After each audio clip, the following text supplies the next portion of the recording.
Hi hello welcome to post 360. నేను మీ మురళీ రాపల్లి. నాకు నిజంగా హీరోలా కనిపించే వాళ్ళలో కేఏ పాల్ గారు ఒకరు. ఆయన గత లెగసీని చూసినప్పుడు వాంటెడ్ గా ఆయన్ని ఒక పిచ్చోడిగా తీర్చిదిద్దడంలో చంద్రబాబు నాయుడు గారు ఆయన పాత్ర గట్టిగా పోషించారు. మీడియా ముఖంగా కానీ వేరే వేరే సందర్భాల్లో కానీ ఈయన కూడా పార్టీ పెడతాడన్న విషయం తెలిసినప్పటి నుంచి కేఏ పాల్ ని ఒక పిచ్చోడిలా అంటే తెలివి తక్కువ వాడిలా రూపొందించడానికి చాలా ప్రయత్నించారు. సక్సెస్ఫుల్ కూడా అయ్యారు. అయితే ప్రజాశాంతి పార్టీ పెట్టిన తర్వాత కేఏ పాల్ ప్రజల దగ్గరికి వచ్చి ఎన్ని మాటలు చెప్పినా, ఎన్ని లక్షల కోట్లు తీసుకొచ్చి మీ కుటుంబాలను, మీ జీవితాన్ని బాగు చేస్తా అన్నా కూడా ప్రజలు నమ్మలేని సిచ్యువేషన్. ఎందుకంటే ఆల్రెడీ ఒక ట్యాగ్ వేసి వదిలేశారు కాబట్టి. కానీ కేఏ పాల్ గారు మాత్రం ఎప్పటికప్పుడు తను కొత్తగా మారుతూ సమకాలీన రాజకీయాలని స్పష్టంగా అర్థం చేసుకుంటూ రోజు రోజుకి తను పరిణితి చెందుతూ మంచి రాజకీయ నాయకుడిగా మారిపోతూ ఉన్నారు. అలా అని కేఏ పాల్ ఇప్పుడు కూడా తన స్థాయిని దాటి మాట్లాడలేదు, అబద్ధాలు మాట్లాడలేదు, నిజాలను చెప్తూ ఉన్నారు.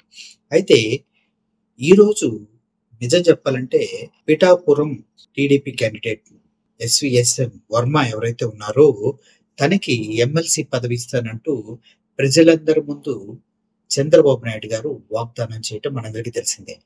వాటన్నిటిని పక్కకు తోచేస్తూ వర్మకి ఫస్ట్ కానీ ఇప్పుడు కానీ ఎమ్మెల్సీ ఇవ్వలేదు. 2 సార్లు ఆశపడి మోసపోవటం, ఎమ్మెల్సీ ఇవ్వకపోవటం ద్వారా వర్మ పొందాడు.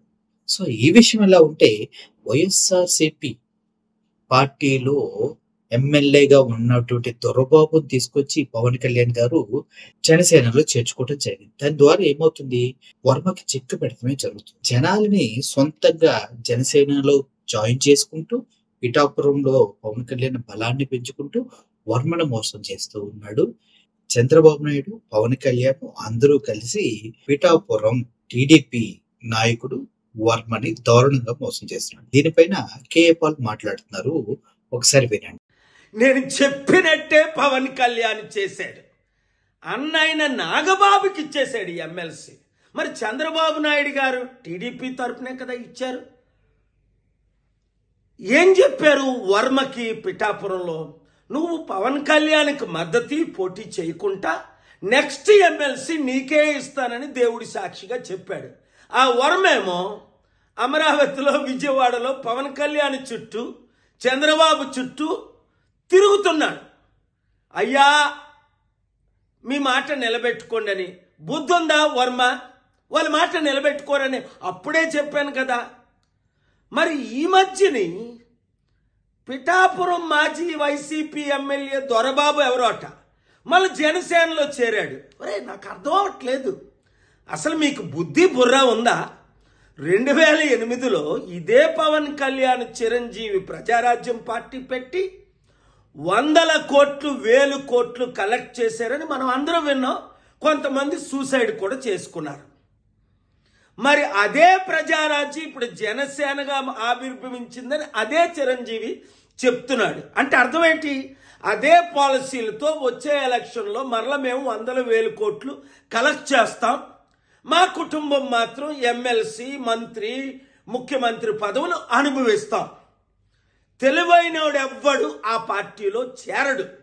మూర్ఖులు, గుడ్డోలు, బుర్రలేనోళ్ళు మాత్రమే చేరుతారు అందులో. ఇంకా జనసేన కానీ టీడీపీ కానీ మన లైఫ్లో గెలుస్తుందా? 9 నెలలకే చాప్టర్ క్లోజ్. మొత్తం అంతా అవినీతి, అన్ని ఫెయిల్ అయిపోయారు అని స్పష్టంగా కనబడుతుంది కదా. వచ్చేది కేవలం ప్రజాశాంతి పార్టీయే, బడుగు బలహీన వర్గాల పార్టీయే. మన బీసీ, ఎస్సీ, ఎస్టీలు అందరూ ఇప్పుడు ఎందుకు కమిటీల్లో చేరిపోతున్నారు? ఐఏఎస్, ఐపీఎస్లు మొదలుకొని మాజీ ఎమ్మెల్యే, మినిస్టర్ల వరకు. మీరు కూడా ప్రజాశాంతి పార్టీలో చేరండి, ప్రజలకు సేవ చేయండి. కుటుంబ కుల పార్టీకి ఇప్పుడైనా గుడ్ బై చెప్పండి. చెప్పని మీ ఎమ్మెల్యేలకు, అరే యూత్, నిరుద్యోగులు, మీరు వాళ్ళకు బుద్ధి చెప్పండి. ఈ వీడియో సత్యమైనది కనుక అందరికీ షేర్ చేయండి. కేఏ పాల్ చెప్పిన దాంట్లో ఏదైనా అబద్ధం ఉందా, అస్పష్టత ఉందా? ఎంత క్లారిటీగా, ఎంత క్లియర్ గా ఎక్స్ప్లెయిన్ చేస్తున్నారైనా. అంటే ఇక్కడ జరుగుతుంది ఒకటే, ప్రజల ముందు చెప్పి ప్రజల్నే మోసం చేయడం అన్నమాట. తన సొంత పార్టీ నాయకుడైనటువంటి వర్మకే న్యాయం చేయనటువంటి చంద్రబాబు నాయుడు గారు, పవన్ కళ్యాణ్ ఇచ్చిన మాటనే తప్పితే ఇంకా ప్రజలకి ఇస్తారా? ప్రజల్లోకి ఇచ్చిన మాట మీద నిలబడతారా? ఒకసారి ఆలోచించండి. సో అది జరగదన్నమాట. రాబోయే రోజుల్లో ప్రజాశాంతి పార్టీ వస్తుందంటూ కేఏ పాల్ గారు కాన్ఫిడెంట్ గా చెప్తున్నారు. బట్ నా ఉద్దేశంలో అయితే 1, 2 సీట్లు ఈసారి ప్రజాశాంతి పార్టీ మాత్రం కంపల్సరీగా గెలుచుకునే అవకాశం ఉంది. అందులో ఎటువంటి డౌట్ లేదు. Thank you for watching this video. Murali signing off. Thank you so much.